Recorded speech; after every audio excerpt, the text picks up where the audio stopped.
Hello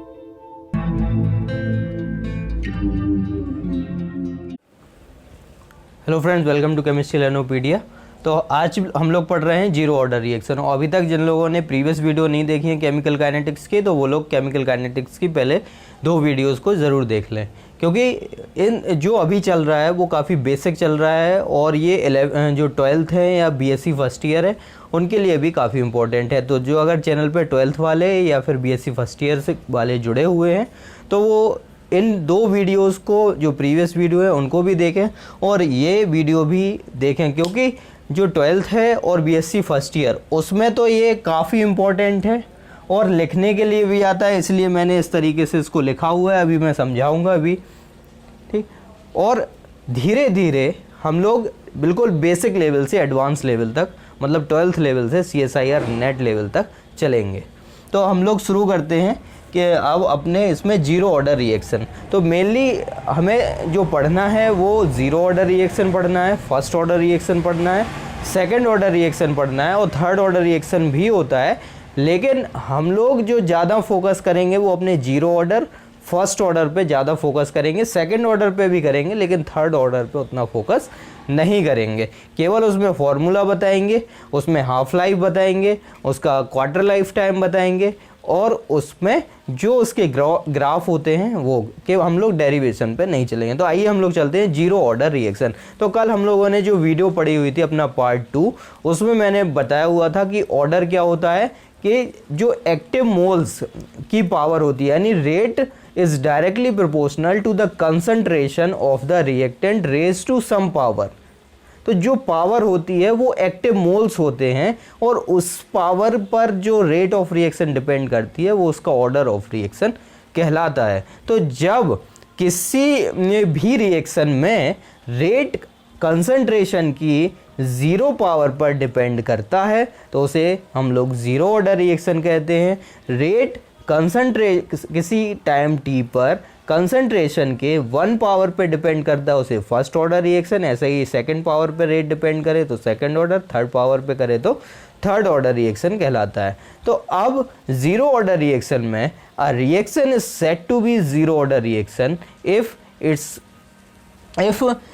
its rate is independent of the concentration. That means the rate of reaction depends on the zeroth power of the concentration of the reactant. मतलब reactant की zero power पे जब rate of reaction depend करता है तो उसको हम लोग जीरो ऑर्डर का रिएक्शन कहते हैं। जैसे मान लीजिए कि हमारे पास कोई रिएक्शन हो रही है, ए से प्रोडक्ट बन रहा है किसी time t that means initial value at t is equal to 0 पे जब रिएक्शन शुरू नहीं हुई है।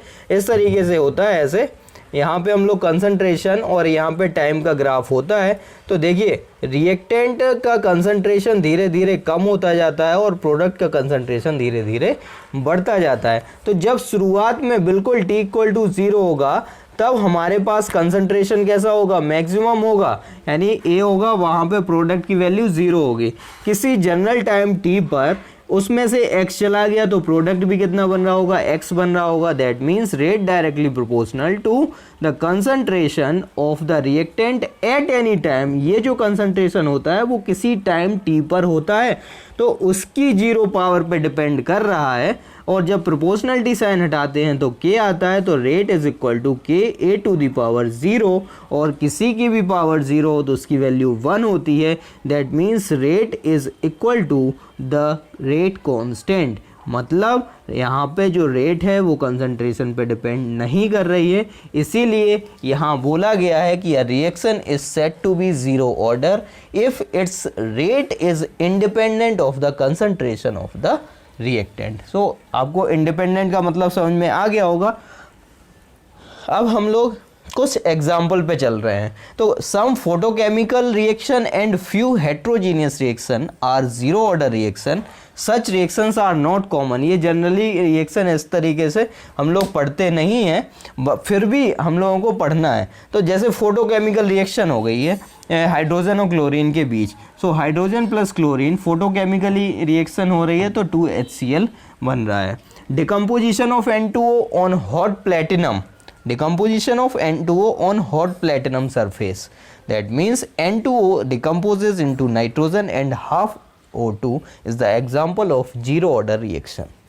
The third example is ammonia, decomposition of ammonia on molybdenum or tungsten surface and gives nitrogen and hydrogen. This is the example, this is also the example of surface chemistry. We have already discussed in our previous video कि क्या आता है, solid surface adsorbent होता है और ऊपर से हम लोग गैस के मॉलिक्यूल्स होते हैं तो एड्जॉर्प्शन होता है।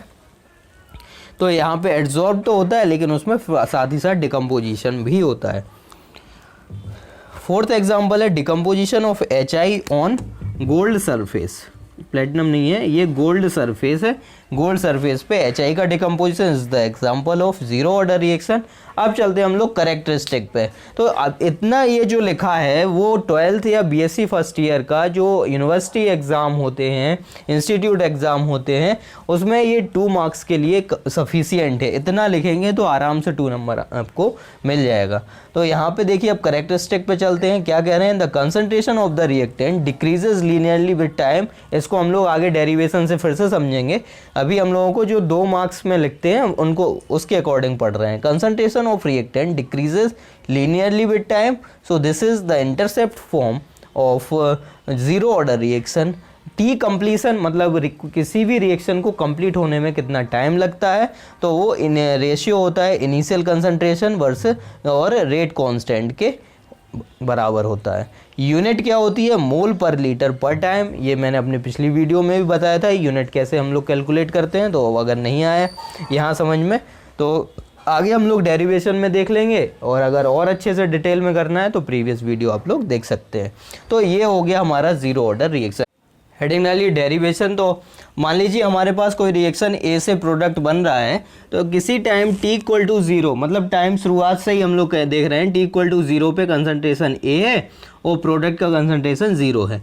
किसी time general time t equal to t पर x चला गया, मतलब रिएक्टेंट कितना बचा, a माइनस एक्स। हम लोगों ने इसको कंसीडर कर लिया स्क्वायर ब्रैकेट में a के बराबर, और ये हो गया x।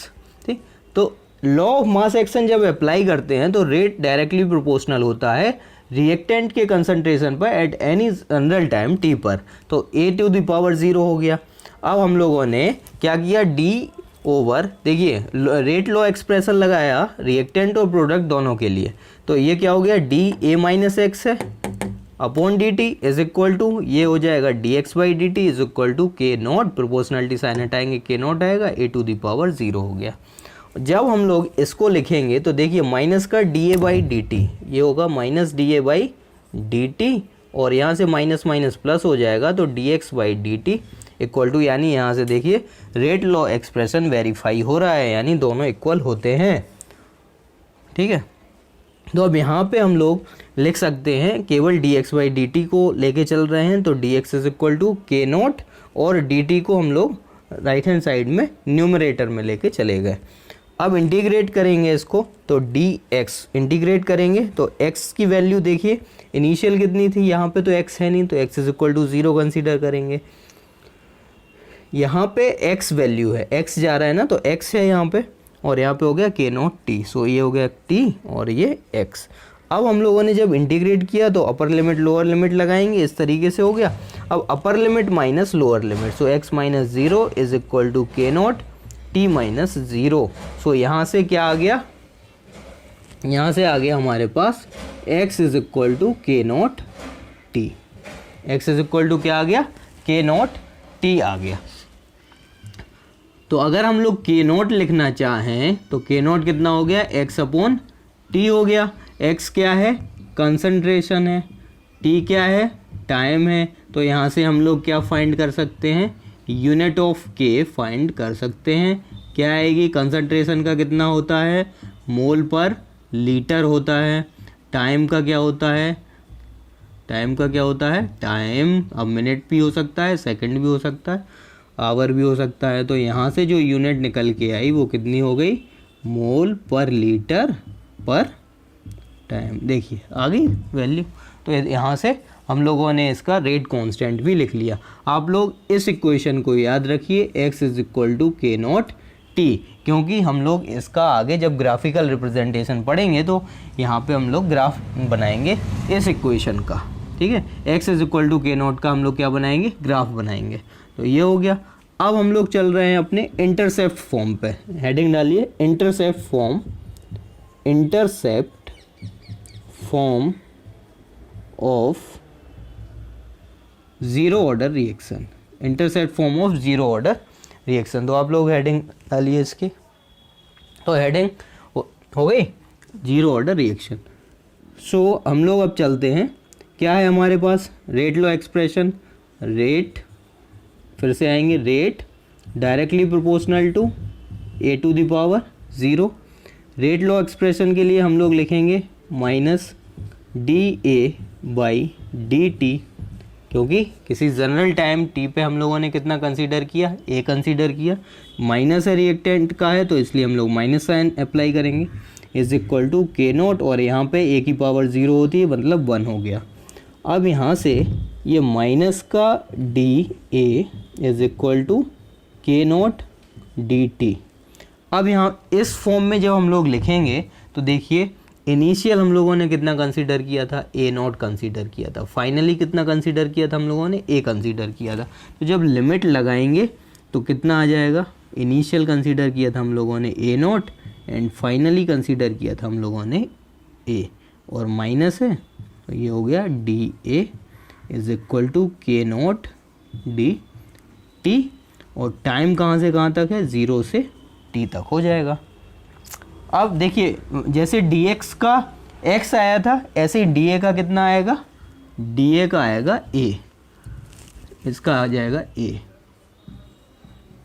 और हम लोग की लिमिट कहाँ से कहाँ तक है, a नॉट से a तक है, is equal to K naught t। ये हो गया। अब upper limit minus lower limit करेंगे तो ये हो गया a नॉट माइनस का a naught is equal to K naught t।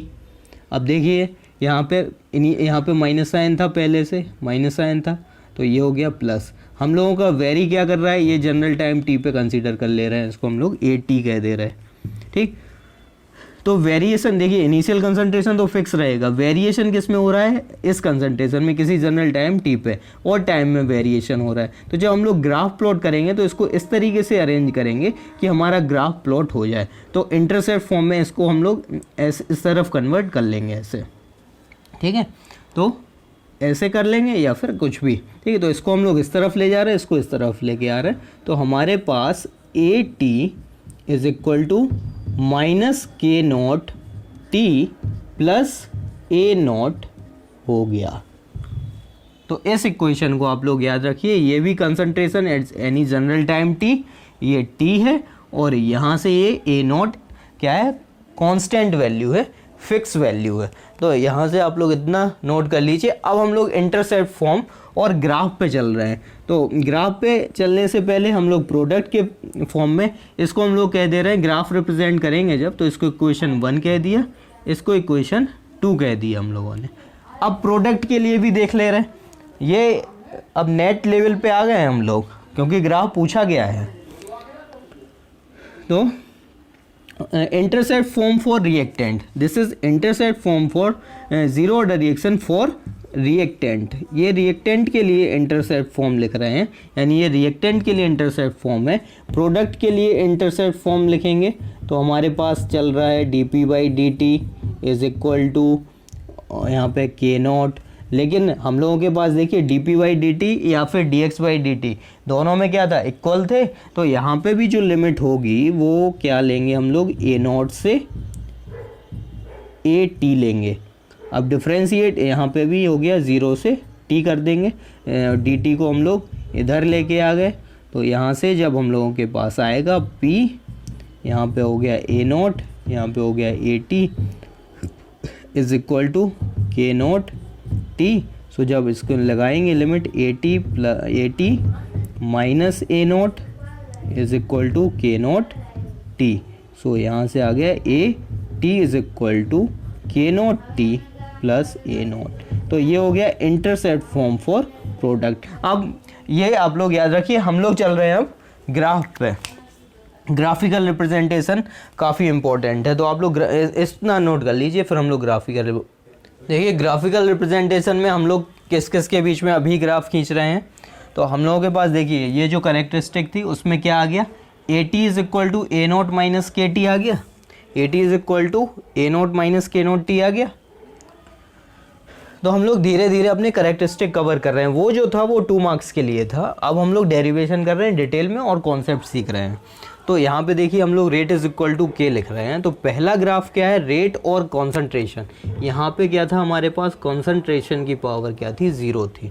सो ये अब हम लोग चल रहे हैं जेम से नेट लेवल तक, इस तरीके के ग्राफ पूछ लिए जाते हैं। तो जब हम लोग ग्राफ ड्रॉ करेंगे रेट और कंसंट्रेशन के बीच में for zero order reaction, so graph किस तरीके से मिलेगा, देखिए रेट और इंडिपेंडेंट है, क्या आया था, रेट इज इक्वल टू के, यानी जो y इज इक्वल टू के बराबर, यानी लाइन पैरेलल होगी x एक्सिस के, दैट मीन्स लाइन पैरेलल होगी कंसंट्रेशन एक्सिस के। सो यहाँ से देखिए कंसंट्रेशन कितना भी इंक्रीज कर लें, रेट कैसा रहेगा, इंडिपेंडेंट रहेगा, जो हम लोगों की डेफिनेशन थी। That means the rate of reaction is independent of the concentration of the reactant. So the first graph, the second graph is x is equal to k naught t के form में। So अगर इसको हम लोग y is equal to M X के form में consider करें तो y is equal to M X का ग्राफ कहाँ से जाता है, y is equal to M X का ग्राफ पासिंग थ्रू ऑरिजिन, ये x हो गया और यहाँ पे t टाइम हो गया, और ग्राफ इस तरीके से आएगा। इसका स्लोप क्या आएगा, स्लोप आएगा इसका के नॉट, इंटरसेप्ट की वैल्यू कितनी होगी, 0 होगी। तो हम लोग स्लोप की मदद से के नॉट की वैल्यू भी फाइंड कर सकते हैं। तो दूसरा ग्राफ हो गया, ये दोनों फॉर्म इंटरसेप्ट फॉर्म है, ये थर्ड वाला है intercept form for reactant, and the fourth is intercept form for product.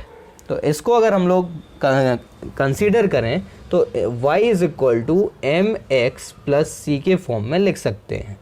अब यहाँ पे देखिए y एक्सिस पे क्या जाएगा, concentration eight any time t, यानी कंसंट्रेशन जाएगा, m की वैल्यू क्या है यहाँ पे माइनस के नॉट है, c a नॉट के बराबर है, यानी जो इंटरसेप्ट है इसका वो पॉजिटिव है लेकिन स्लोप इसका नेगेटिव है।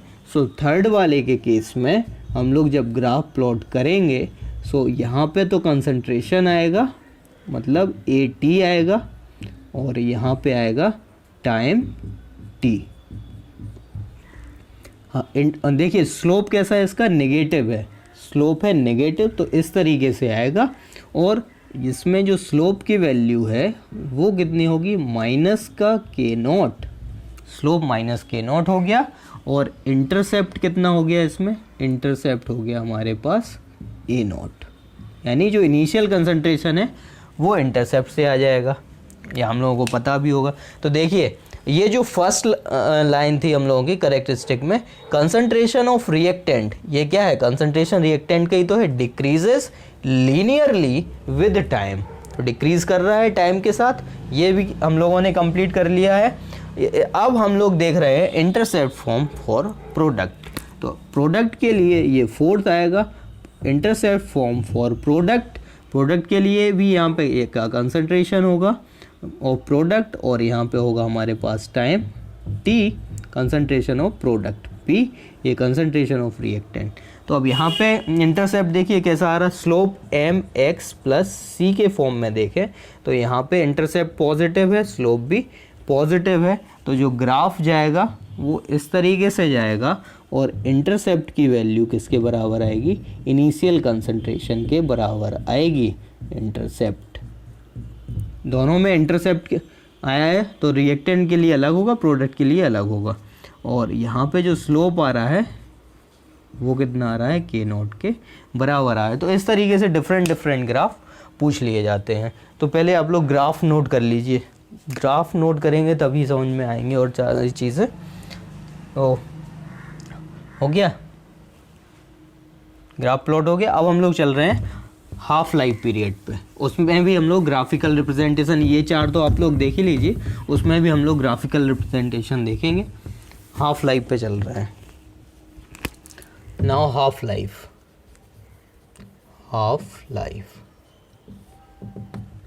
हाफ लाइफ का मतलब है the time eight which the concentration of the reactant remains half of its initial concentration.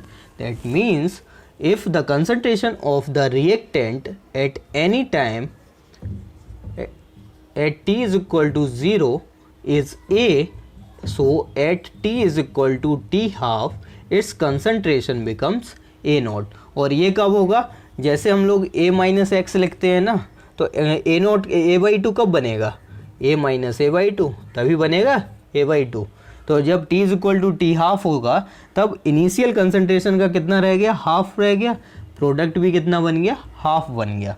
तो अब हम लोगों के पास एक इक्वेशन थी x is equal to K naught T, याद है? हाँ, तो x इज इक्वल टू कितना हो गया हमारे पास, A/2 हो गया, और के नॉट टी की जगह हम लोग लिख सकते हैं T half. So if we talk about the half life, so T half is equal to A/2 K naught. So this is the first case, यानी हाफ लाइफ अगर हम लोगों को कैलकुलेट करना है तो क्या करना। और एक और चीज़ है यहाँ से देखिए, हाफ लाइफ ये तो कांस्टेंट है, ये क्या है, ये क्या है, initial concentration, very very important, initial concentration, यानी जो हाफ लाइफ है वो इनिशियल कंसंट्रेशन के डायरेक्टली प्रोपोर्शनल है। द हाफ लाइफ और zero order reaction is directly proportional to the initial concentration of the reactant. So this is the case, ठीक। तो इतनी चीज़ समझ में आ गई। अब टी हाफ के बाद हम लोग चल रहे हैं क्वार्टर लाइफ टाइम पे। ये इससे भी पेपर में नेट में क्वेश्चन पूछे जाते हैं, क्वार्टर लाइफ टाइम।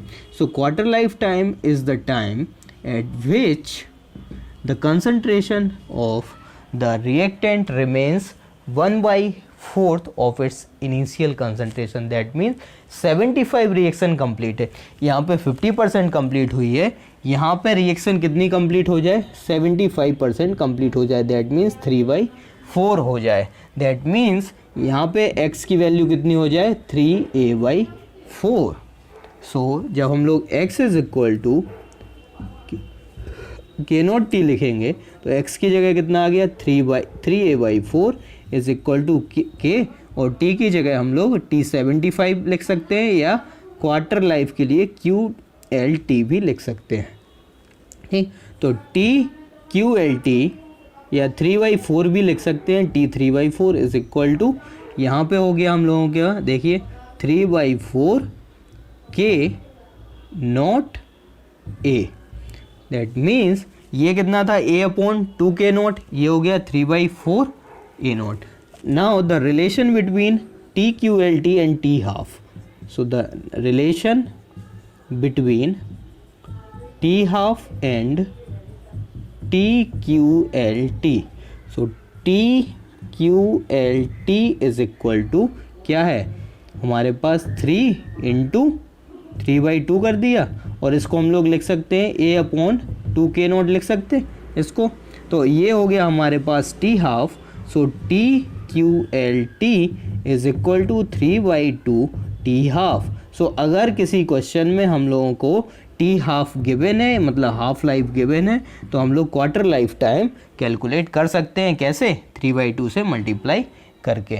ये हो गया। अब कंप्लीशन के लिए क्या होगा, कंप्लीट रिएक्शन जब हो जाएगी तो रिएक्शन कंप्लीट होगी, that means x is equal to वहाँ पे क्या हो जाएगा, a हो जाएगा। तो a माइनस एक्स करेंगे तो a माइनस ए, रिएक्टेंट कितना बचेगा, 0, और प्रोडक्ट किस में कन्वर्ट हो जाएगा, पूरा का पूरा कन्वर्ट हो जाएगा, x is equal to a। So जब हम लोग x is equal to K naught T apply करेंगे तो x की जगह कितना आ जाएगा, a आ जाएगा, के नॉट टी आ गया, और ये कंप्लीशन टाइम है। So t completion time, t completion is equal to A/के नॉट आ गया। तो ये A को हम लोगों ने इनिशियल क्या कंसीडर किया था, इसको इनिशियल हम लोगों ने A नॉट भी कंसीडर किया था। सो देखिए आ गया, T completion is equal to A naught upon k, that means t completion is the ratio of initial concentration and the rate constant. So ये आ गया। यहाँ से हम लोगों ने देखिए करेक्टरिस्टिक को भी प्रूव कर लिया है। इतनी बात आप लोगों को समझ में आ गई।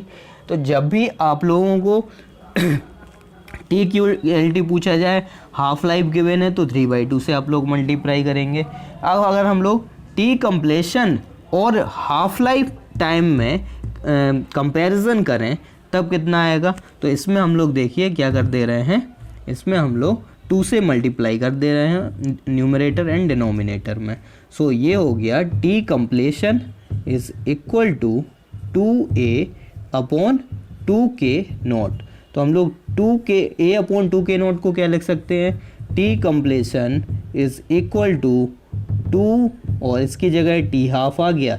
दैट मीन्स अगर हाफ लाइफ टाइम हम लोगों को गिवन है और कंप्लीट टाइम कैलकुलेट करना है तो वो कितना होगा, 2 से मल्टीप्लाई कर देंगे, यानी वो 2 टाइम्स हो जाएगा। तो इतना आप लोग नोट करिए। अब हम लोग देख रहे हैं अगर ग्राफ प्लॉट करें हम लोग टी हाफ और कंसंट्रेशन के बीच में। सो टी हाफ और कंसंट्रेशन के बीच में ग्राफ प्लॉट अगर करेंगे तो यहाँ से देख लीजिए आप लोग, ये टी हाफ हो गया और ये कंसंट्रेशन हो गया। तो y is equal to mx form में है, ये y is equal to mx form में है। तो line passing through, straight line passing through origin, the slope value is a upon and the value of x is a but the value of slope is 1 upon 2k naught. So the value of slope is 1 upon 2k naught. Clear? तो यहाँ से ये slope हो गया 1 upon 2k not. इतना आप लोग, तो ये भी आप लोग उसमें ऐड कर लीजिएगा जिसमें ग्राफिकल रिप्रेजेंटेशन हम लोगों ने पढ़ा है। ठीक, तो इतना नोट कर लीजिए आप लोग। हम लोग एक क्वेश्चन देख लेते हैं इसी पे base. If a zero order reaction is 50% completed in 9 minutes then how much time will this reaction take to complete 75% and 90%। यानी हम लोगों को 75% और 90% जब कंप्लीट हो रही है उसके लिए हम लोगों को टाइम कैलकुलेट करना है। तो आप लोग सिर्फ इतना देखिए कि यहाँ पे देखिए 50% के लिए कितना है, 9 मिनट्स से लिख लेंगे T half is equal to 9 minutes. 75% के लिए अभी हम लोग देख चुके, क्या देखा, T 75% is equal to 3/2 T 50%, यही था। TQLT is equal to 3/2 T half, यही था। तो T 75% अगर हम लोग कैलकुलेट करें तो 3/2 इंटू T हाफ की वैल्यू कितनी है, 9 है। तो ये हो गया 27 तो 13.5 और ये किसमें, मिनट में था, तो ये भी मिनट में आंसर आ गया। इतनी बात समझ में आ गई। अब यहाँ से आप एक और देखिए, शॉर्टकट देखिए इसका जीरो ऑर्डर रिएक्शन का, ये तो है ही, दूसरा भी देखिए। जब हम लोग इनका रेशियो लेंगे, देखिए T 75% और T 50%। 75% का मतलब होता है 75/100, 50% का मतलब होता है 50/100। तो 100 से 100 क्या हो गया, कैंसिल हो गया। कितना बच रहा है, इसको 25 से करेंगे तो 3/2 आएगा कि नहीं आएगा। तो यहाँ से आप लोग ऐसे देख लीजिए, जब भी जीरो ऑर्डर रिएक्शन हो, ये 50 हो गया, 3/2 आया कि नहीं आया, यही आ गया। तो जब भी जीरो ऑर्डर रिएक्शन हो और कितने भी % का पूछा जाए, आप लोग रेशियो ले लीजिए। जैसे यहाँ पे ये 90% का है, हम लोगों के पास 50% का गिवन है, तो क्या करेंगे हम लोग, T 90% करेंगे अपॉन T 50% करेंगे। ठीक, ये हो गया T 90% T 50%। 90% को हम लोग क्या लिख सकते हैं, 90/100, 50% को 50/100 हो गया। 100 से 100 कैंसिल हो गया, ये 0 से 0 कैंसिल हो गया, कितना बचा, 9/5। तो T 90% is equal to 9/5 into T 50%। अब कितना है, 9/5, T 50% की वैल्यू कितनी है, 9 है। तो ये हो गया 81/5, डिवाइड कर देंगे तो 81, ये 16 टाइम्स जाता है, तो 16 पंचे 80 होता है, और 16 पंचे 80, एक बच रहा है, और 16.2 मिनट इसका आंसर हो गया। देखिए अब यहाँ से एक और चीज़ आप लोगों को बताते हैं। 50% रिएक्शन कंप्लीट होने में कितना टाइम लग रहा था, 9 मिनट। QLT मतलब 75% कंप्लीट होने में कितना टाइम लगा, 13.5। 90% कंप्लीट होने में कितना लगा? 16.2। अगर हम लोग कंप्लीट रिएक्शन की बात करें कि टोटल कंप्लीट रिएक्शन होने में कितना टाइम लगा, तो क्या हो जाता है? वही हो जाएगा T completion is equal to 2 times of T half. यही था तो अरे यार, जब 50% था और हम लोग 100% देख रहे हैं तो 2 टाइम्स ही तो हो जाएगा। तो 2 × 9 यानी 18 मिनट लगेगा। दैट मीन्स हमारा जो इस क्वेश्चन है इसको हम लोगों ने कैलकुलेट किया है, ये बिल्कुल सही है। ठीक, तो QLT में आप लोग कंफ्यूज नहीं होना कि 1/4 लेना है, QLT में हम लोगों को 3/4 लेना है। ठीक है, कि 3/4 रिएक्शन क्या हो जाती है? कंप्लीट हो जाती है। तो ये था ज़ीरो ऑर्डर रिएक्शन। अगले पार्ट में हम लोग फर्स्ट ऑर्डर रिएक्शन को पढ़ेंगे सिस्टमेटिक में। तो वे में आप लोग पिछली वीडियो फर्स्ट पार्ट से लेके एक एक करके आगे बढ़िए और बिल्कुल एडवांस लेवल तक लेके चलेंगे। पूरा CSIR नेट तक कंप्लीट करेंगे, उनके प्रीवियस ईयर के क्वेश्चन भी करेंगे। तो जो चैनल पर नए हैं तो चैनल को सब्सक्राइब करें और अगर वीडियो अच्छी लगे तो लाइक करें, ज़्यादा से ज़्यादा शेयर करें। Thanks for watching.